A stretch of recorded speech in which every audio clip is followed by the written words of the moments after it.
Ivan Hayden, Visual Effects Supervisor, Supernatural. The Visual Effects Supervisor is there to help the producers and directors design and come up with the best, safest, and most efficient way to shoot the visual effects, and then make sure that everything is shot in such a way that we can have the most lateral motion in post. We have to do a new ghost or monster or creature every episode, and we have to come up with a way of getting the writer's vision that is different than we've seen every other time. For example, every time we do this show, there's a new monster that dies, and we don't want them all to go in the same way. Vampires in our show don't turn into bats and fly away. So we have to come up with a look for a monster that sticks with the vein of the show. And although we do look at what has been done in the past, we also try and put our own fingerprint on it to give it our own look. And technology has gotten a lot better, so we can attempt to do things that they couldn't do in the past. This show is more about the acting and the relationships between the two brothers and how they grow.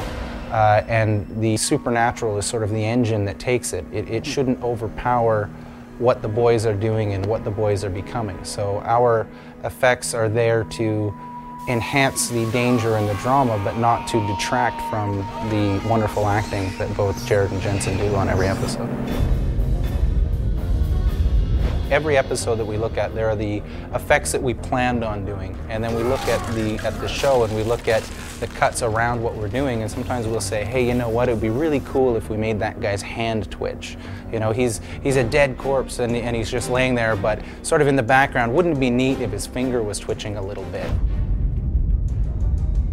One of the scenes that we have is a woman who's in her hotel room, and the invisible dog claws her pants off and cuts into her leg, and she's bleeding all over the place. And what we did is special effects tore the pants, special effects makeup put the application on the leg. It can't be done without everybody. I mean, every single person on the show makes every effect work.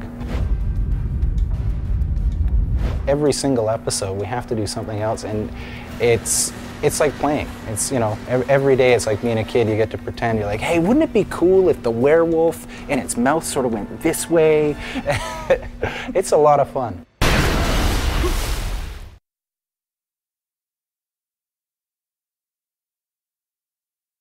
Old school haunted houses, secret passageways, fog. Might even run into Fred and Daphne while we're inside.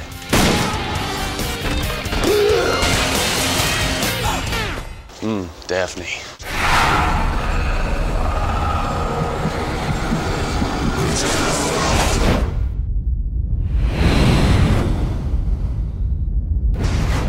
I definitely set out to do a horror movie. A TV series that kind of caught the vibe of The Ring and The Grudge. Yeah, like Strange.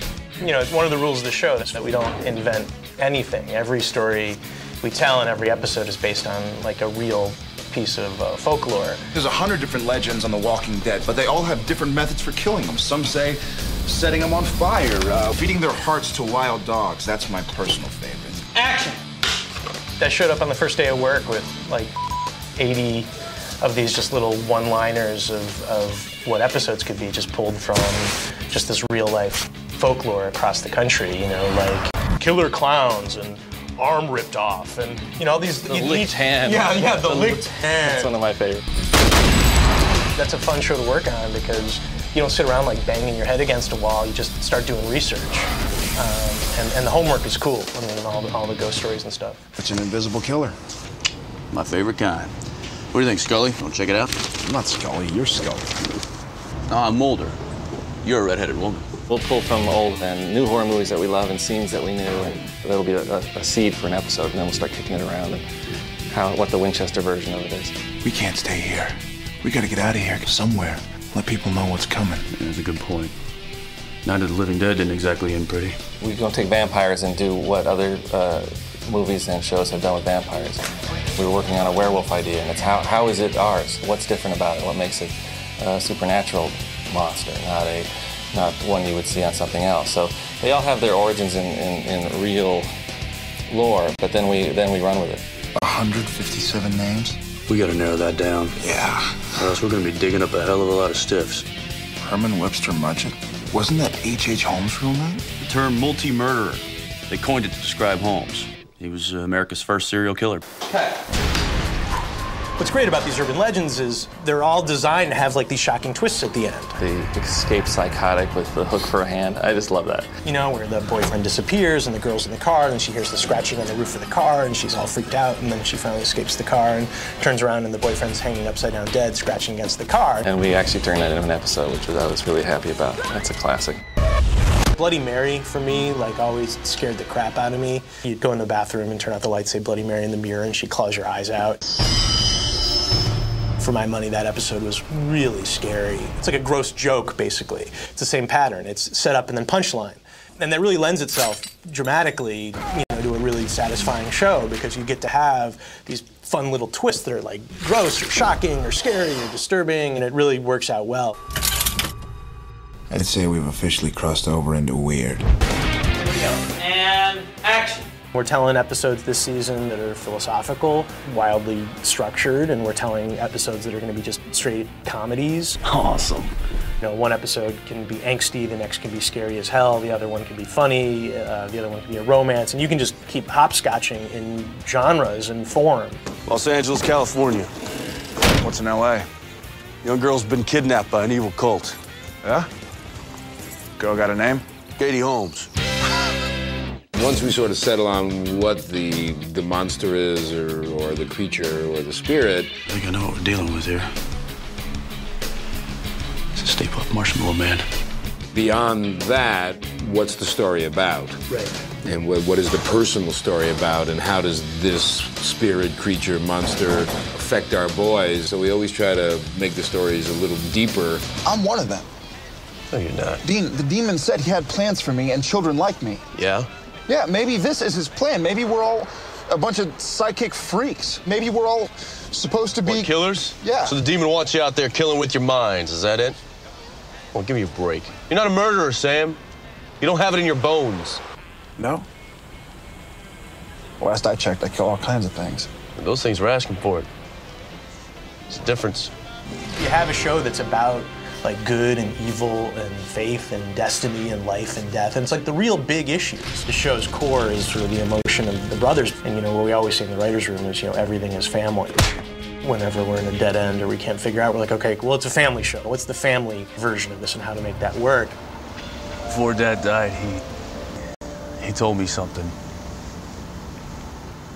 Something about you. What? Dean, what did he tell you? He said that he wanted me to watch out for you. Take care of you. He told you that 1,000,000 times. No, this time was different. He said that I had to save you. Save me from what? He just said that I had to save you. That nothing else mattered. And that if I couldn't, You'd what, Dean? I'd have to kill you.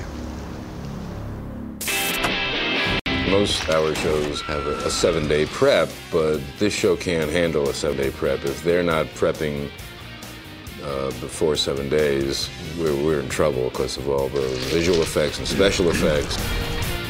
We're building new sets every week. We don't have any permanent sets, so they at least have to get the story way in advance. So, I mean, we lock in every big move and every creature and every stunt and all the things that, you know, you need to get rolling on, because each one's like a new deal every time. Okay.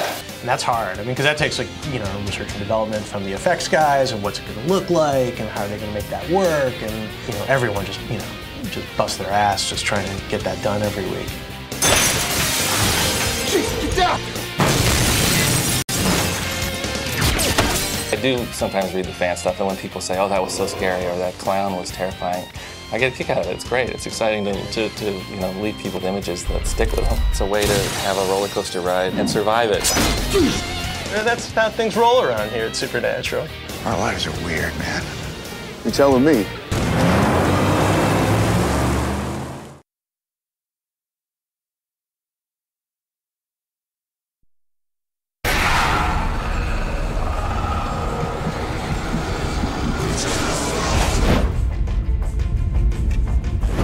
My name's Christopher Cooper. I'm the props master for Supernatural. The property master and the props department deal with everything the actors hold, touch, or are accessorized by. Whether they're drinking, firing guns, playing with knives, or fighting evil. All the toys, really. Supernatural totally rules. That's holy water, you demonic son of a... The stuff we get to do, the stuff we get to create, killing vampires and zombies and shapeshifters. We got all sorts of cool toys. The urban tales all go back for hundreds of years, and all that mythology definitely has its rules, and you know, we develop our own rules as we go along to deal with our vampires or shapeshifters. There's the aesthetic element, of course, and then there's the practical form follows function element to make it work, and of course it has to look cool. That's one of the most important parts. You always want to do something new. You want whatever it is that you create to be new and unique, but at the same time, it has to fit into the lore. You know, it has to make sense to whoever's watching that, yeah, that's gonna work. It's a shapeshifter, you gotta have a silver knife for that. This is Dean Winchester's favorite gun. This is the Colt 1911. Here we have Sam Winchester's favorite gun. This is a Taurus PT-99. They specifically shoot blanks. They can't shoot real bullets, of course. For firing the guns, we always have a couple of them on hand in case a gun jams or something like that. And then we have rubber versions. If there's a fight, guys are getting banged around, you might as well be using rubber guns. We do a lot of retractable versions of knives and spears. Stab your zombie and away you go. We do a lot of blood knives where there's a reservoir in the actor's hand, and as they draw the knife across the arm, the blood comes out, so it looks like the knife is cutting.